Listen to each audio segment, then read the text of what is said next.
Tako, drage udeleženke in udeleženci, dobrodošli v današnjem webinarju Ekonomske fakultete. Danes bo naš prvi webinar v angleškem jeziku. Dear guests, thank you for coming to our first English webinar of School of Economics and Business. Today we will discuss the cultural differences between East and West with our teaching assistant Ding.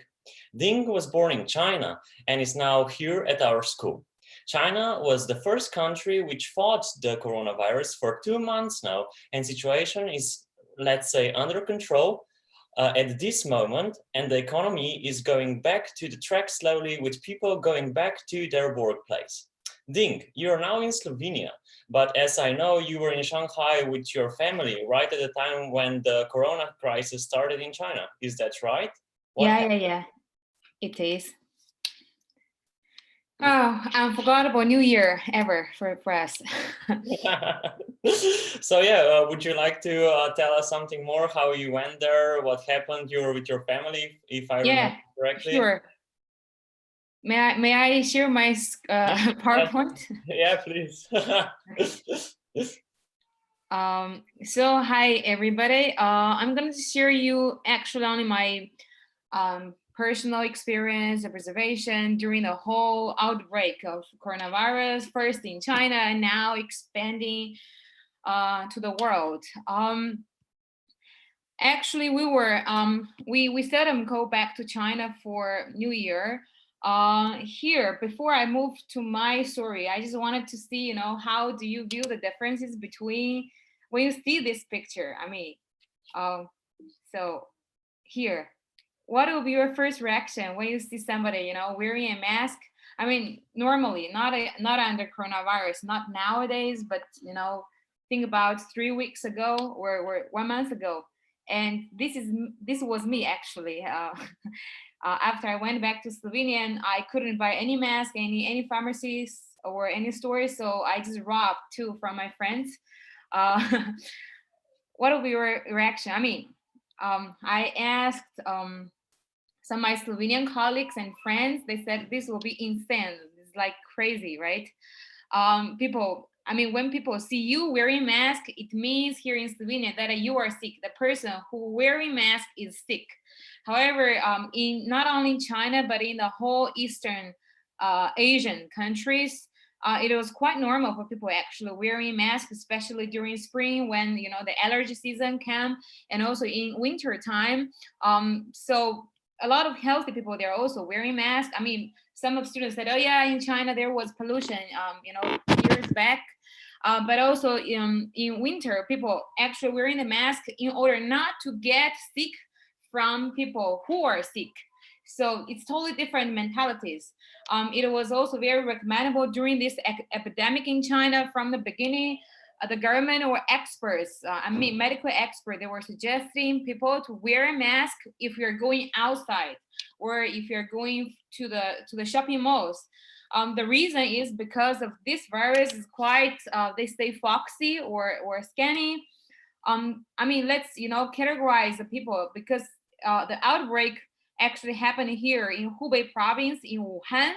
So before New Year, it's a season where a lot of people, from cities, they went back to their, parents' hometown or grandparents' hometown in villages. So basically all over the country. And Wuhan is actually the transportation hub, connecting 9 big provinces. So a lot of workers or migrants, they have to, go back. However, this virus was kind of, I think now everybody knows this virus has very, very long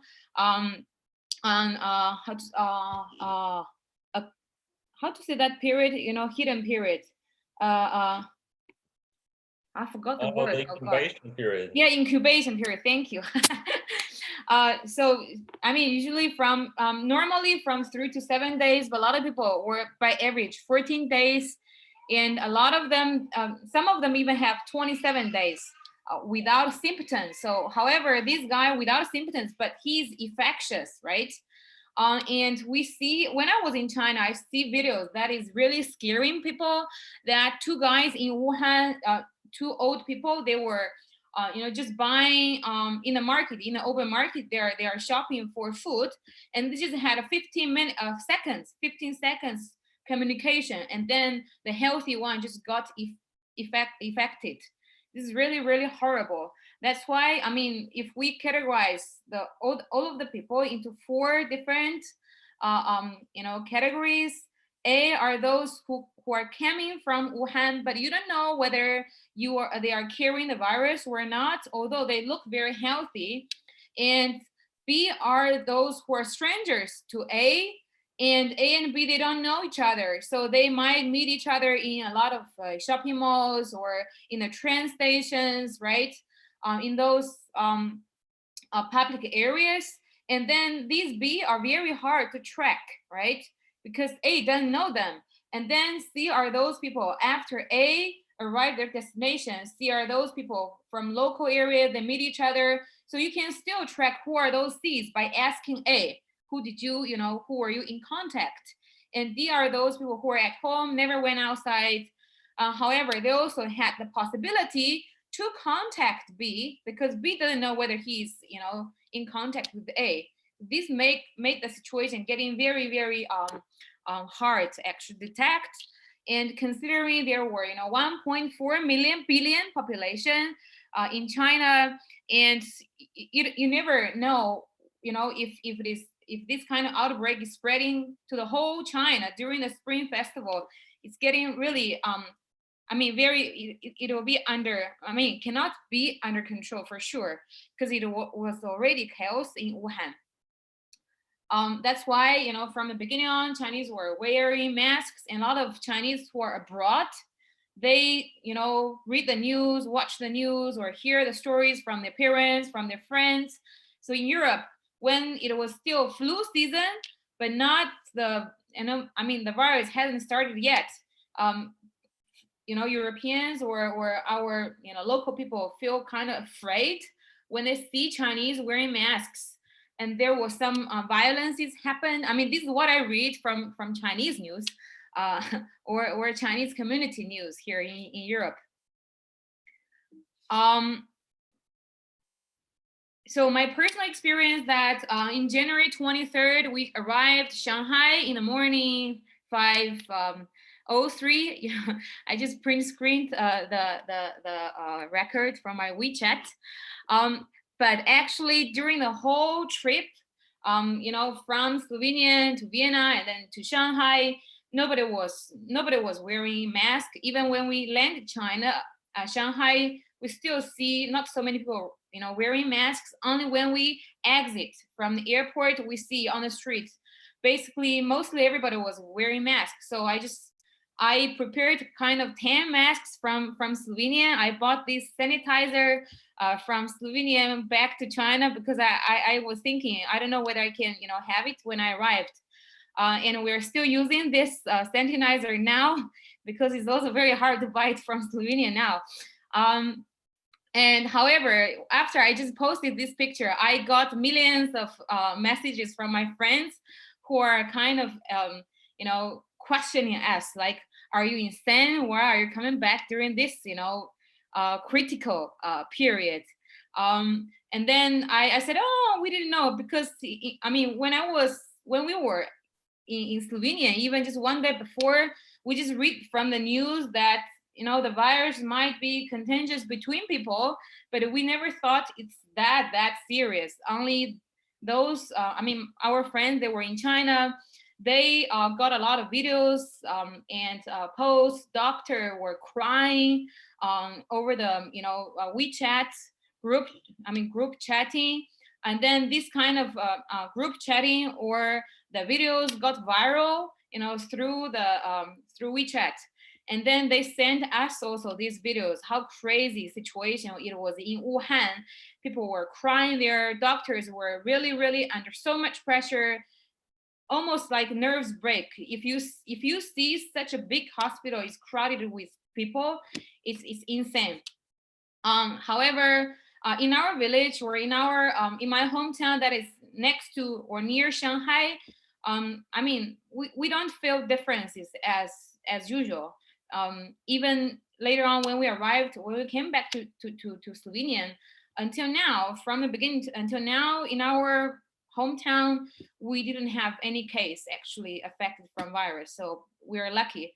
Um, and then just a few days later on, January, 3 days later on, Jiangsu province, where I lived, I mean, the province next to Shanghai, initiated the primary response to public health, which means gradually the transportation are limited.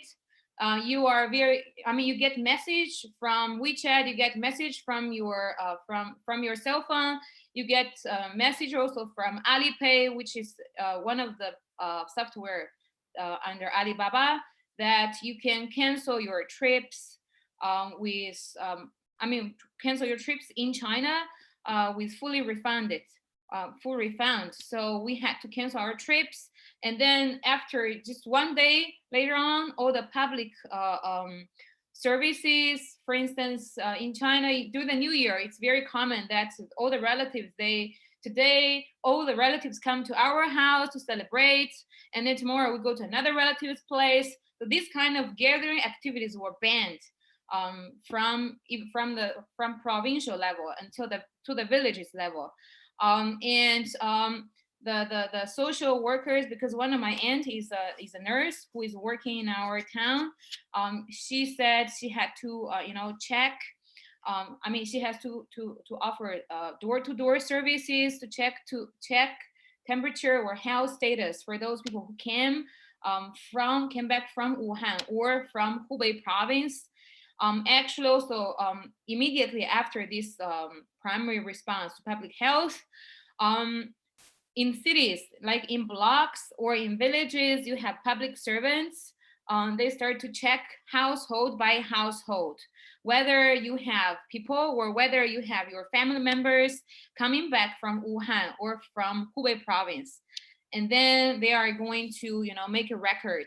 And then you will have nurses come to your door to take all the records day by day. And then, I mean, all the activities, restaurants, public entertainment areas, they are kind of forced to shut down. And we also got our horrible news that we cannot go back to Slovenia because Lufthansa canceled not canceled, but they say postponed our flight. So I asked my colleague Daria, help me whether I can, change the ticket. And then they said, yeah, sure, we will change the ticket to February 9th. So I wrote to my department that we will come back on 9th. However, just 3 days later on, or less than 1 week, we got another notice from Lufthansa that they canceled. I mean, they postponed it to, unknown date.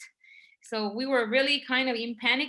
We don't know whether we can come back to Slovenia, but luckily there were Russian airlines still brave enough to fly between China and Europe. So finally we went back to Slovenia. Yeah, here is my story.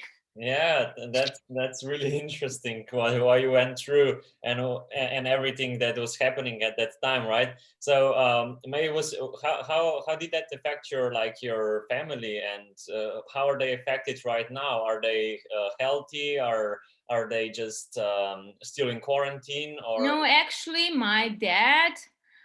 We went back on February 7th. I think next week he already went back to work.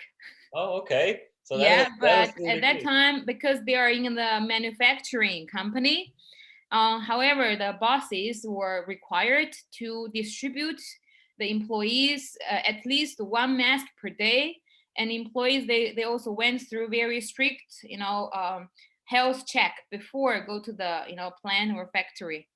Um, Sorry, I remember that you were telling me about how, okay, people are not going back to work and everything, but also that when they do go back to work, they are always checked before they enter any closed spaces or when yes. they enter the buildings, right? Yeah. I mean, I prepared some pictures later on in the slides. Okay. So basically now majority of the provinces, but each province they have different actions, or they lower the response, primary response to the lower level. Like if I take Shanghai as example, it's like So you went out from your apartment. At the beginning, when it was still strict, you will have this health check by the security guard. You know, when you are out of the block. In China, if you're living in a block, so it's like a closed area. So there are a lot of blocks inside, but you know, there is kind of fence. I mean, okay, fancy fence. So the security guard kind of, we always like receptionists in our faculty. So they are kind of in control of your temperature. And then when you are going to the public transportation, either take a bus or take a metro, they have these in the metro station, they have infrared ray. So they take the picture from you, and then from the screen, they will see whether you have fever or high temperature. And then finally arrived to your company. However, usually in the company, they have in one building, they have so many companies, right? So you have to queue like 1.5 meters away from each other. And then you also, again, have another temperature check.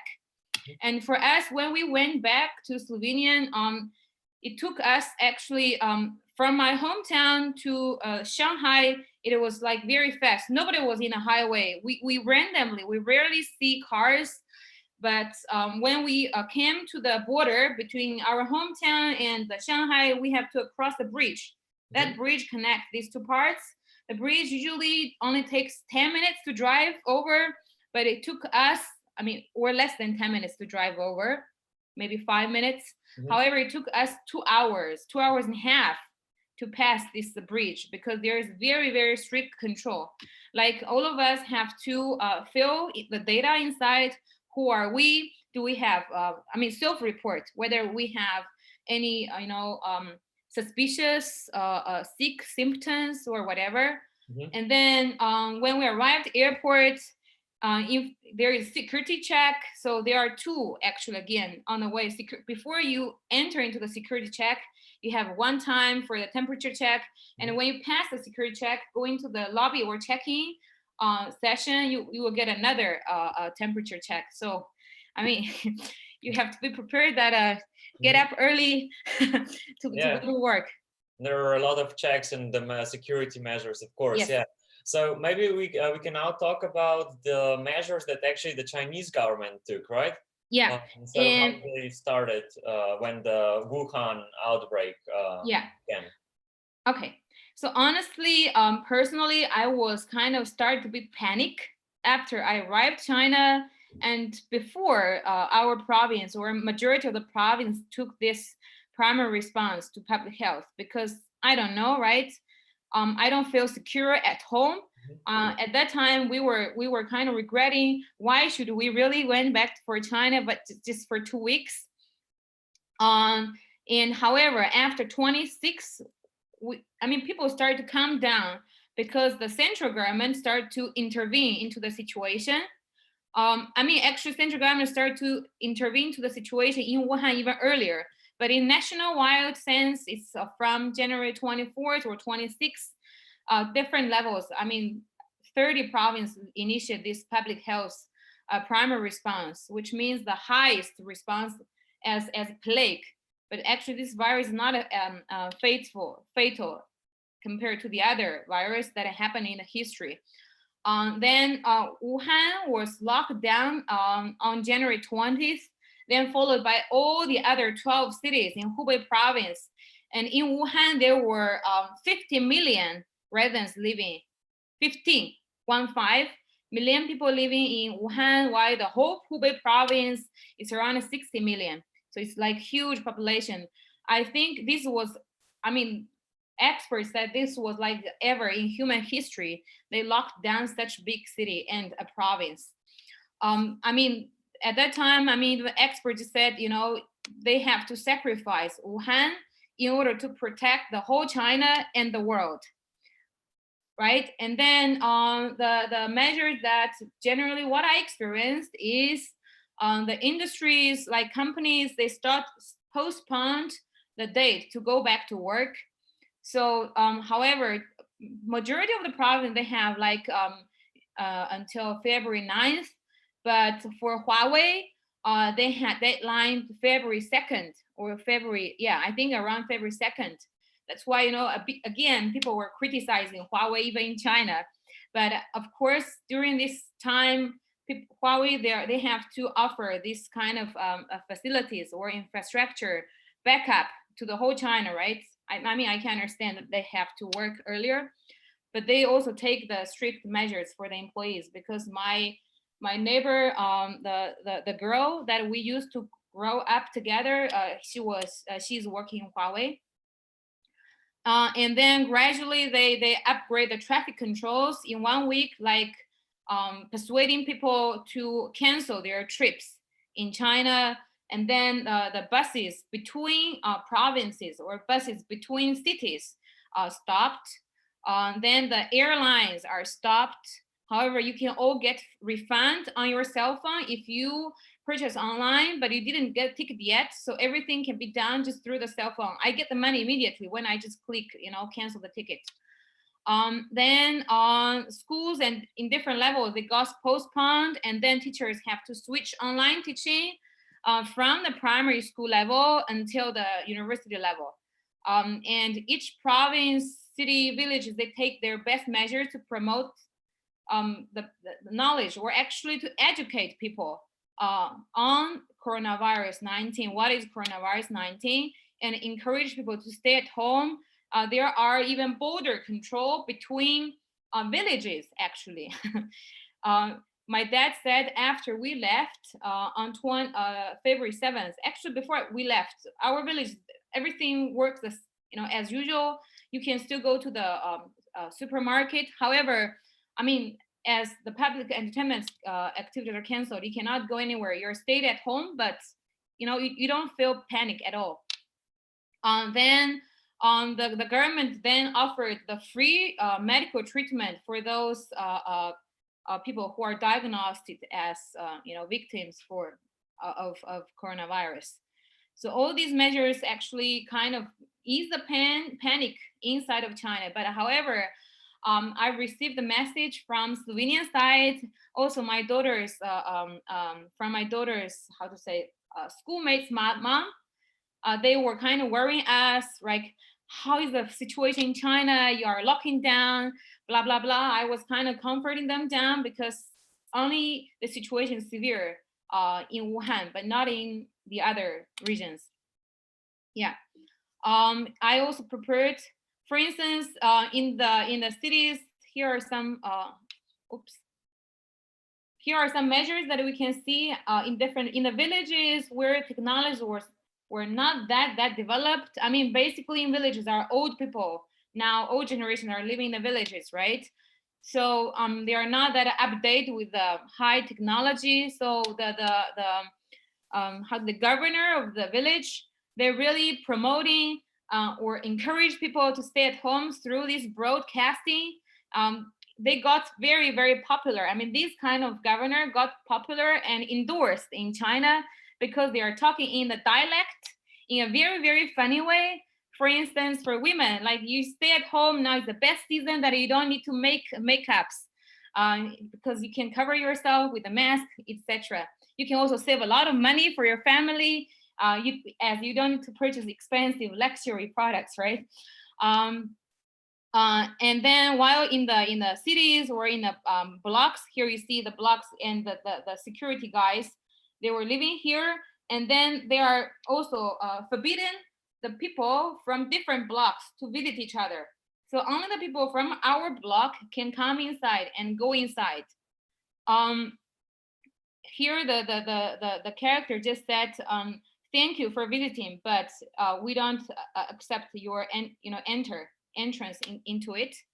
While in Zhejiang province, where Alibaba's headquarters was located, they are very, very equipped with high technology. So even for those people who are diagnosed with the coronavirus, Alibaba offered them this man or how can we say that kind of word?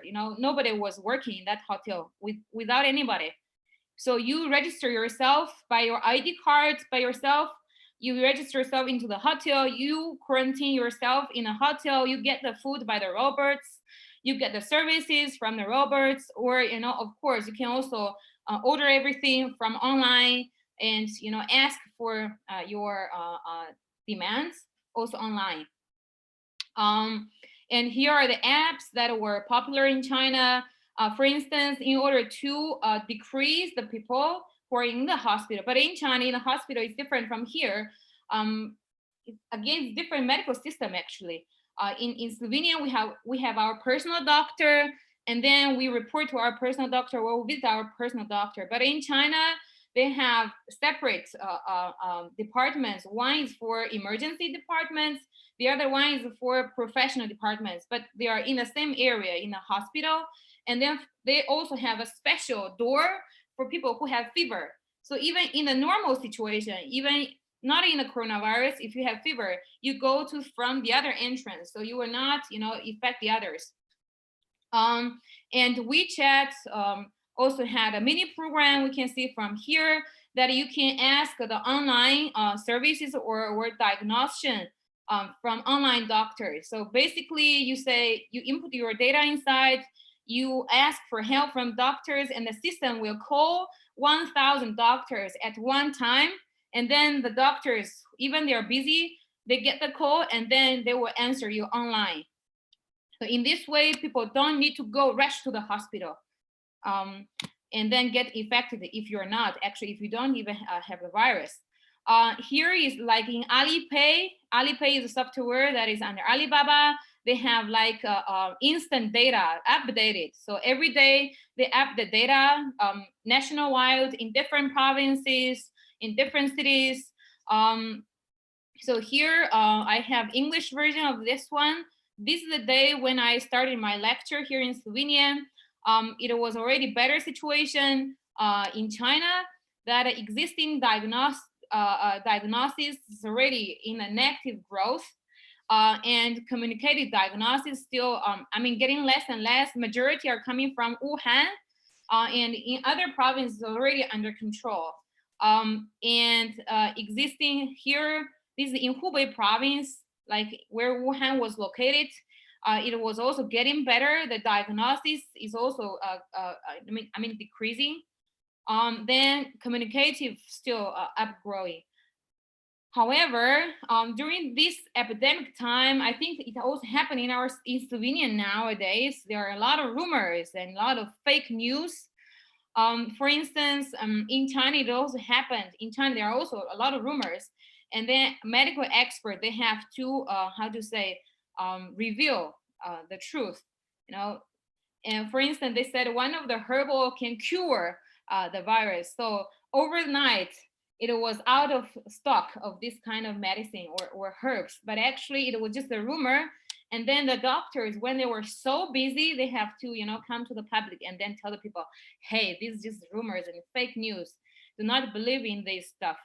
I also heard, actually, I saw it from Facebook when I was in China, that one of our Slovenian restaurants, in order to gain more exposure to marketing, I think this is their marketing strategy. They post a video like, you see, Chinese are eating bats.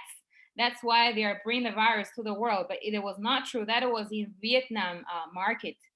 I think these kind of rumors, people should really, really, not only, believe in the media or believe in somebody said. It's better that you check broadly, not, for instance, I not only hear the news from China, but I also hear news from Europe, from different countries. Then you can, generally at the end, generate a kind of more, full picture, right? And this kind of stuff that happened can be, everything was revealed actually. Ironically, one of the movie, Contagion in 2011, described exactly similar situation, what is happening now. Of course, this is a disaster movie. Movie of disaster, but basically it is kind of a simulation of what is happening now.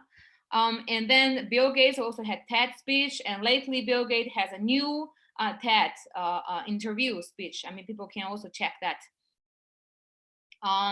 So everything that you can read from Alipay here, like highlight summary of how is the epidemic is going on in China, the real-time data, the what are the rumors that you shouldn't believe, and the donation and everything. I mean, there are so many stuff that happen in China. I couldn't elaborate it in such short time. Here, I mean, from what everything that people are doing now, we can have some kind of culture anatomy. For instance, this epidemic really showed us how Chinese collectivist culture is, right? So after, even before the provinces started to take measures, a lot of individuals, when they see the crazy situation or heartbroken situation in Wuhan, people from the whole China started to donate whatever they have. My friends who are lawyer, she said she just donated now 1,000 euros without even think, because but later on she asked me, this is not the problem, money is not the problem is the equipment, like medical care equipments. So can you find any channels to buy any equipment? And one of my friend who is working in Nanjing, one of the best hospital in Nanjing, who is also receiving those suspicious patients, he also said in their hospital, they're really lacking of this professional for FFP2 and FFP3 masks. In China is the N95. Whether I can find any channels. However, at that time I already heard in Slovenia we cannot buy any mask anymore. But later on, here I have to clear something out, because now even on internet I see some of our Slovenians are getting very furious that Chinese got all the masks there. That's why we don't have masks. But at that time, actually, that Chinese company only bought 7,000 masks from Slovenia. All the others are bought from the other countries. But now the Chinese communities in Slovenia, they are also starting to raising donations, raising funds for our Slovenian, situation here. Yesterday, I heard they raised around 28,000 euros to donate to the hospital in Slovenia. And then even for a lot of touching stuff happen in China, a lot of farmers who don't actually have enough money or a lot of money, they're in poor stage. They donated all their, for instance, if they grow cabbage, right? They donated all their cabbage for the supplies in Wuhan, because Wuhan is under lock. And materials, and also Chinese all over the world, not only Chinese, but also a lot of foreign countries, like in Japan, Korean, our European countries. Chinese are really, really touched and moved by the donations from abroad. Then the medical staff from 19 other provinces, they gathered together. Actually, all the best medical staff, they went to support the cities in Hubei. So usually, for instance, in Jiangsu province where we lived, in Jiangsu province, we're supporting Huanggang. I mean, each province, they are supporting one city in Wuhan. And then, and collectivism also showed that people really, cooperate to the government's recall. I mean, it's a little bit different mentality here again in Slovenia and China. People say Chinese are kind of, I mean, some of Western media said Chinese are really brainwashed. They listen to governments. But honestly, personally, I don't think that I'm brainwashed. We stayed at home because this is the right thing to do, because this is the responsibility that we have to take for the others. This is the thing that we have to do for the medical people who are fighting for us in front line. People really also follow the instructions of 2 weeks quarantine before going to work. For my brother, for instance, my younger brother, who just started to work in Shanghai.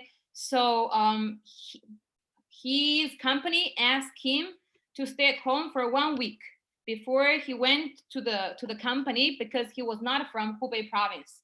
So if you're not coming from Hubei province, you just need to quarantine 1 week at home. And a lot of these companies in China, for instance, this Wulin is the mask brand. Wuling or BYD is car manufacturing companies. So during this epidemic time, they stopped their production line, but they changed to produce the medical equipment. They either produce masks or they produce these protective suits. And this another touching thing is this DL Donglai Shun. It's just a supermarket. They only have very few supermarkets in northern China. However, the boss donated 500 million yuan. This is a lot, to Wuhan. And then here, Laoxiangji is one of the example. Laoxiangji is a food chain stores, like restaurant chain stores.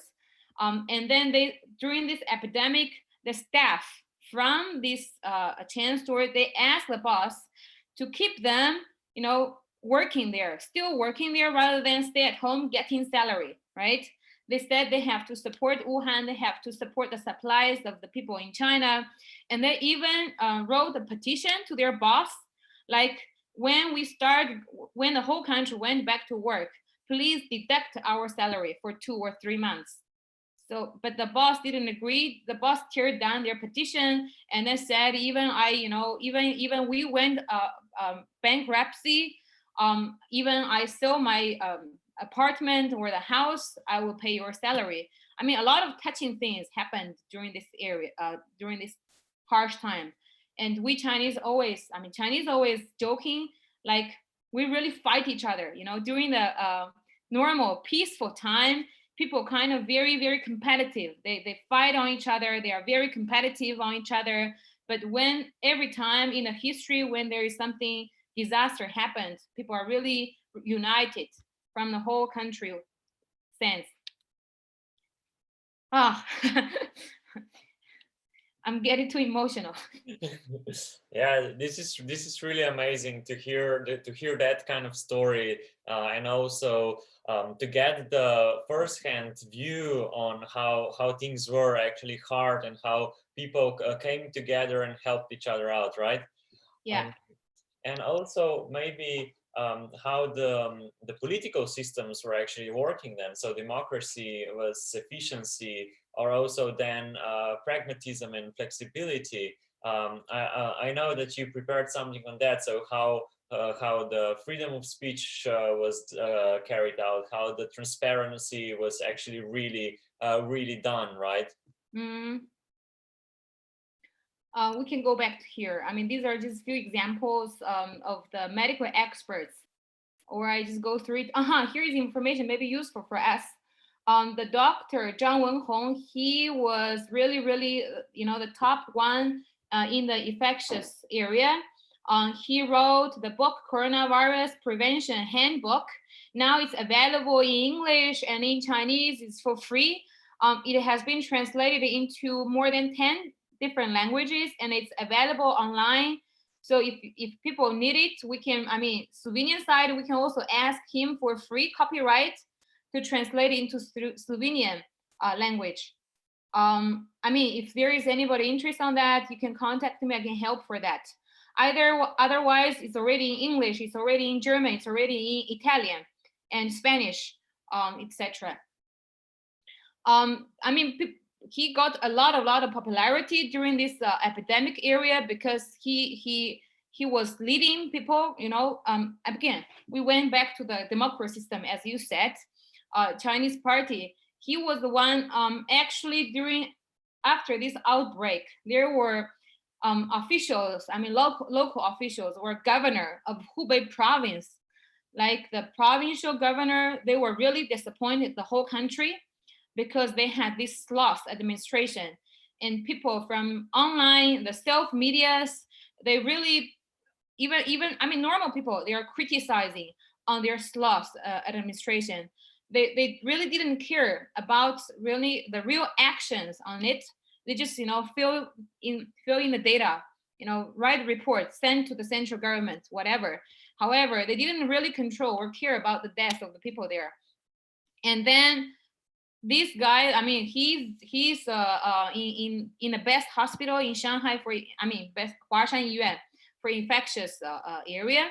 And then he said to public, we have to protect our people's life. If nobody goes to the front line, then the party, if you join to the Chinese party, then you are the one, because you vote that you have to fight or serve to the people. So now it's your time, rather than relax at home, but fight. So he sent all his employees, I mean not employees, his colleagues who are joined this the party. Even if you are the leaders of something, I don't care, you just fight there. And then he was also actually working, checking the wardrobes every day, just to make sure everything's running on. He's all the time in the front line. He went for the public speech and explain what is coronavirus, what is actually epidemic in the history, from the historical point of view, to the people. And then this lady who is now around 73 years old. I mean, and this Zhong Nanshan, he's already 83 years old or 82 years old, and they are still fighting in Wuhan without sleeps for many, many days, or actually for months. So people really admire these heroes in China. And then when they, promote, or when they advocate people to stay at home for 2 weeks and stay at home for another 2 weeks, people really listen to them rather than, the officials or governors. And with regards to the democracy, that, I mean, China was very, very criticized that there is no democracy by the standards, I mean, by the international standards, and people do not have freedom of speech. But during this epidemic period, we can see how the freedom of speech is running viral in China. Once there's something, people feel, anger about, immediately the self media is reporting everything going on, and then goes viral in WeChat. Of course, later on they deleted such kind of anger report. With the anti-corruption of Red Cross in Hubei province, it was at the beginning, this was horrible. This is only my personal, I read it and heard around me. So the Red Cross, not in the whole China, but the Red Cross in Hubei province was super corrupted. So when people donate the money, when people donate the medical equipment to Red Cross, because this was the only official channel to donate at that time. However, this Red Cross was so corrupt, they didn't give the medical equipment to the hospitals in Wuhan or in Hubei who are really fighting in front line. They gave to the maternity hospital who doesn't even need a mask at that time, just because the Xiehe, one of the best hospital, the dean was kind of in fight or confronted the Red Cross, right? They exposed themselves in the social media that they're running out of the equipment. They didn't get anything from the donation, and then people really get angry. And then a lot of self-employed owners, or CEOs from companies, they just rent the helicopter and then send the equipment directly to the hospital rather than through the Red Cross. And Chinese are really, motivated by such kind of actions. And then the criticism of the governor of Hubei province also, one of the speech that the provincial governor was talking in front of the journalists. The journalists were asking him certain questions and he was just answering totally different thing, right? And then this kind of video also got viral on internet, and then people started to really harshly criticize on him, and then immediately he was replaced. And actually, by this academic, what I see is like Chinese, they have really, really super faith. They believe in the central government. However, in some of the provinces, the government should earn the trust or credibility from the people with action more, with their more actions. And then transparency of the data, The Chinese government, they did their best to do the transparent data as possible. Although, again, at the same time, there are a lot of criticism. They said in Wuhan, a lot of people, they died. They are not even counted as a data. I can totally understand this situation from my personal point of view, because the hospital was really overrun. There's over capacity in hospital, and a lot of people, they just died at home without treatment. I mean, because it was locked down, right? Here in Slovenia, I mean, I think we are kind of experiencing similar situation. We can see the rising of the numbers every day is around 40, 50, 40, 50. So I don't know. I'm not going to judge on that. So, I mean, we are humans. We share similarities in humanity. The government also had, tax exemption immediately after the outbreak of epidemic. And then the companies or employees, they all agree that it's sure not nowadays we stay at home for 1 month or even 2 months, but later on we will work during the summer vacation. We will work over the weekend. It's not a problem for them. Then again, with the, I mean, people were criticizing the democracy, but however, from the other point of view, there is a high efficiency with the central government, right? Now we can see the situation in US. However, in China, with such kind of actions or from the central government, in 10 days, the 2 new hospitals with all facilities equipped in 10 days. And then they can host, each hospital can host more than one, they have, I think, more than 1,500 beds. They have TV, they have ventilation, everything like separate room. That's why I think with such kind of, central government system, it ensured the efficiency and the capacity when solving the urgent problems. However, I'm sure, I mean, for sure we had problems at the beginning, some parts the Chinese government has to improve. But generally, by the final performance, I think they did a good job. And another thing that if we think from the culture anatomy, is the flexibility or how pragmatic people are, especially those medical person in research area. I mean, in Chinese, we have a saying, this 兵来将挡，挡水来土掩, like counter soldiers with arms, water with the earth, so, I mean, it means like in different hard situations, you use different actions, but quickly, act on it quickly. So at the beginning, I mean, even until now, there was no vaccination and cure for the virus. So they just test and using current available medicines. Even Chinese traditional medicine were Chinese traditional medicine were also used. And actually, they were quite effective according to the report during this epidemic time. Again, distance from work, for instance, people really adjust very, very fast. Even for the primary schools, teacher, they already started, they said from now we become like, celebrities, web celebrities, because in China, it was very popular to have this live streaming on e-commerce, right? Now teachers also have to adapt to that kind of, web celebrity game. Online medical service diagnosis that I have already explained, online house selling also.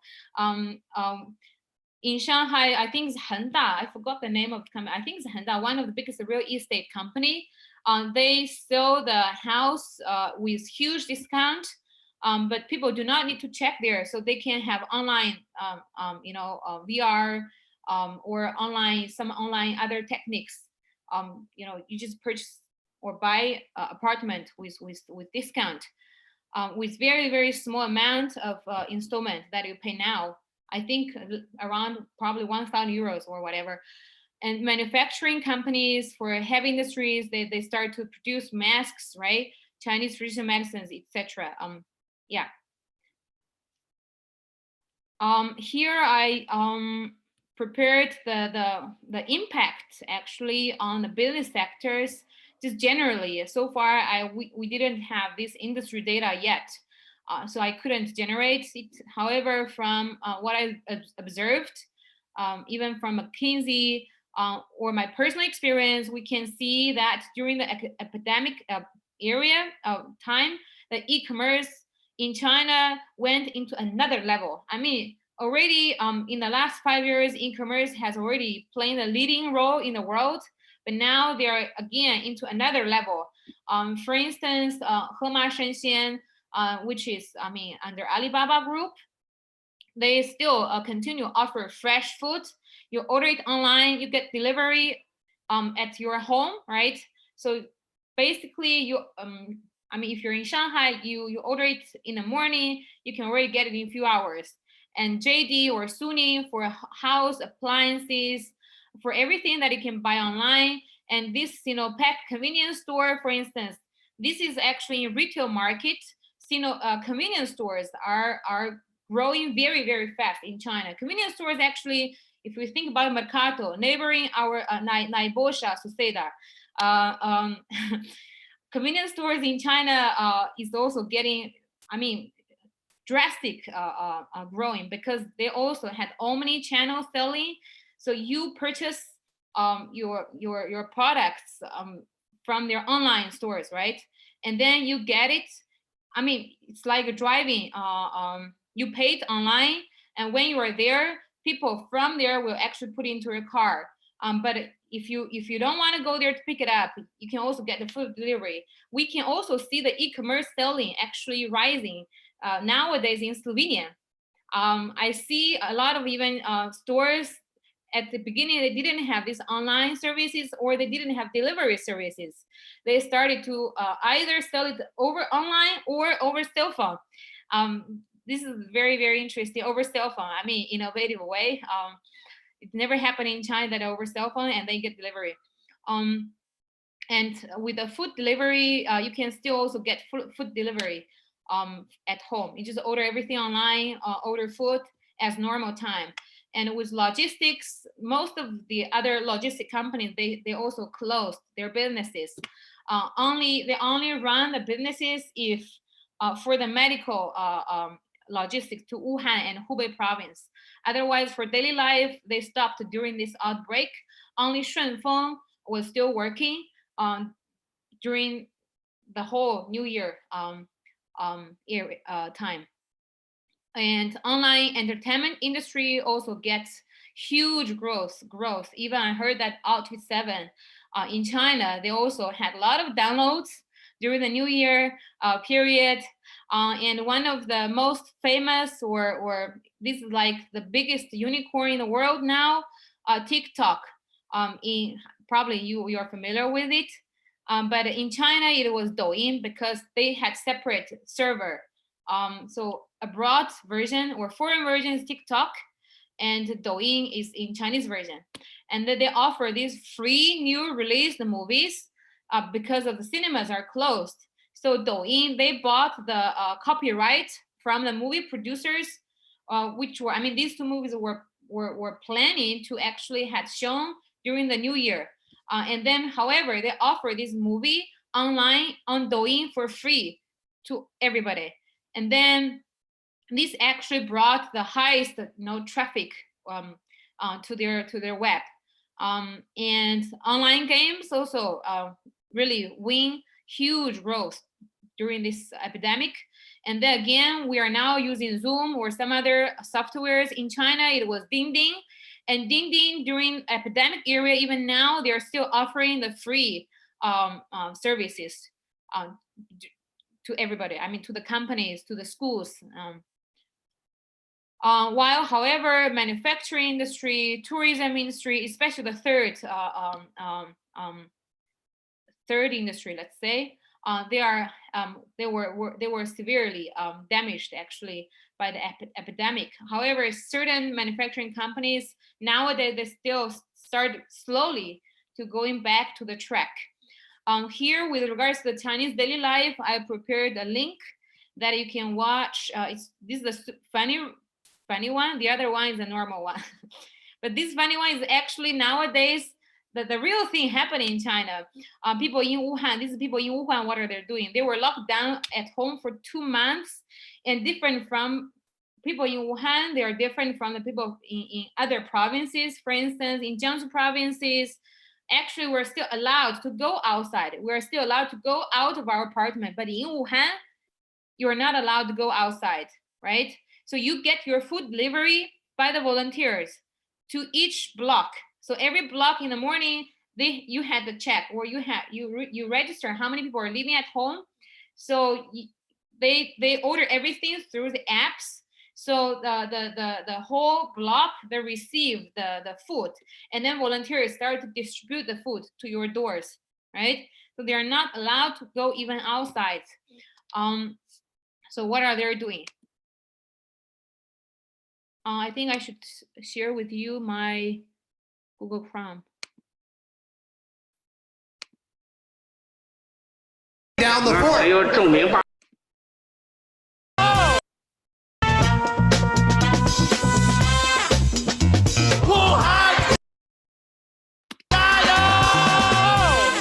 So talk a little bit about the coronavirus.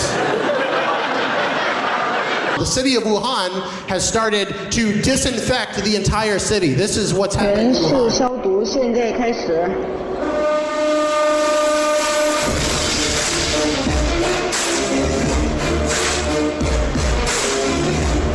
Which is pretty damn intense. While Wuhan is under actual quarantine, places like Beijing and the whole country, people are basically voluntarily staying indoors. People are keeping an eye on each other because the roads are closed too. You're not supposed to leave at all. So the neighbors are keeping an eye on their neighbors to see if anybody's breaking the rules.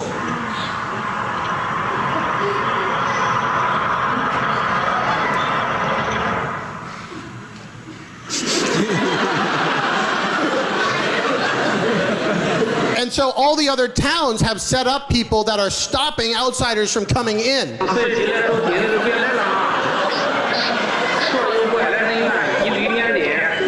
This guy's literally holding down the fort. People have stocked up on food.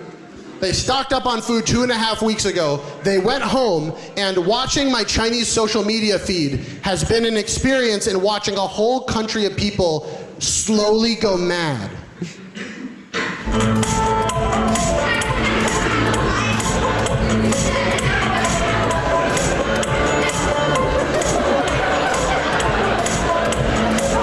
They can't leave the house. They are incredibly bored.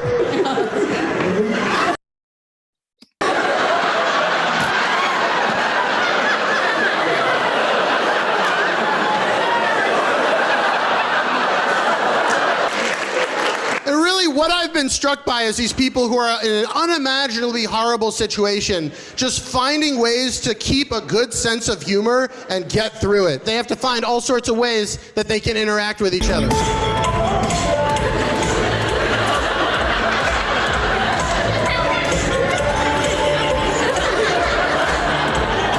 can't meet up with your friends to dance. You can't meet up your friends.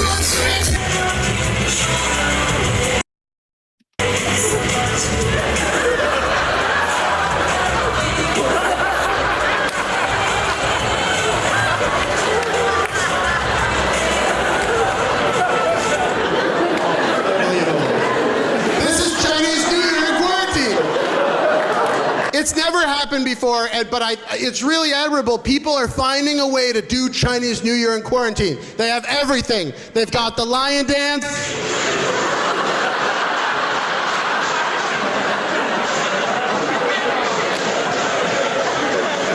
Normally you go on vacation. This woman is leading a vacation inside her own apartment.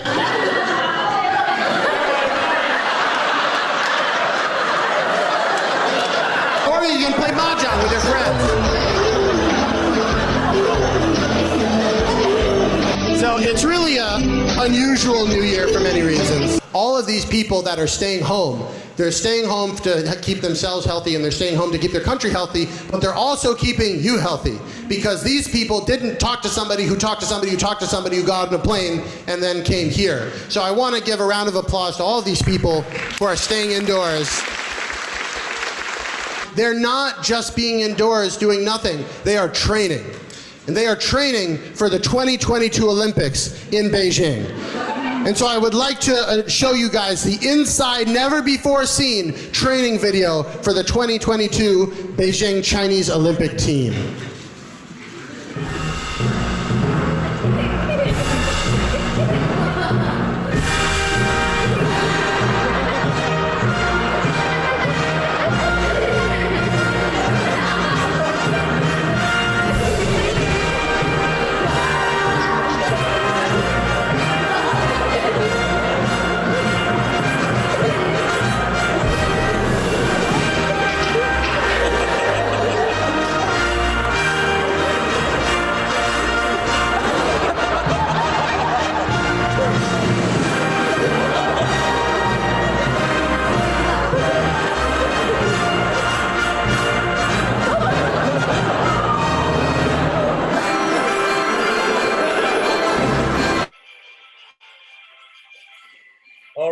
so we'll stop here with this video. Ding, you said you have one more thing to present, right? Yeah, just a moment. I have to I have to close my background music here. Okay. Yeah, I'm back in with you. Okay, maybe if you want to show us the last slide, so once again screen share, and then we can actually start with your questions, dear audience. So if you have any questions, please submit them in our YouTube live chat, and Dink and I will try to answer them. Yeah, here is not so much, just show you how does it look like now in China after they started to go back to work, started to go back to school, because school also started to open the gates to the students now. So here, like in the metro station, you get this infrared ray checking. Here it is like when you enter into the office building. Yeah, you have to register yourself on WeChat. So in China nowadays, they try their best to avoid human contacting. Everything's through apps on cell phone. Even when we were in the airport, we have to self-report ourselves. So before we enter into the costumes, in WeChat, there is a mini program like self-report on our health situation. So everything is through the apps, basically. Yeah, thank you. Hvala. Bomo zdržili. Yeah, bomo zdržali. Thank you. Hvala. Thank you so much for this presentation. So yeah, dear audience, if you have any questions for Ding, please do write them in our YouTube live chat. In the meanwhile, when us two are waiting for your questions, I would like to invite you all to our social media. And of course, our official webpage of School of Economics and Business, University of Ljubljana, where we are daily preparing new content for you to help you overcome this crisis with us. So we offer you all the information you need regarding your studies and also the current situation in Slovenia, while also preparing such webinars as today. As I can see, there are no questions at this time. And we will wait for a bit more, then we will then say goodbye. Ding, thank you so much for sharing your story and also the current situation in China. In my personal view, it was really interesting to get this first-hand opportunity to see and knowledge to see how actually the things were, not just from the media, right? Yeah, I mean, with media, we have to be careful. I mean, nowadays, since we're staying at home, this is the only channel that we see what is going on outside. But however, sometimes we shouldn't be misled by the media. Exactly. Yes. So at this moment, as there are no further questions, I will say thank you once again, Ding, for this amazing presentation, and I will also invite you all to our new webinars that are coming in the next week. As you can see, we have three more webinars coming next week. They're all in Slovenian language, although. However, if you do understand Slovenian language, please do check them out on our official website. And as said, we will see you next week. Until then, I wish you many healthy days and stay at home. Yeah.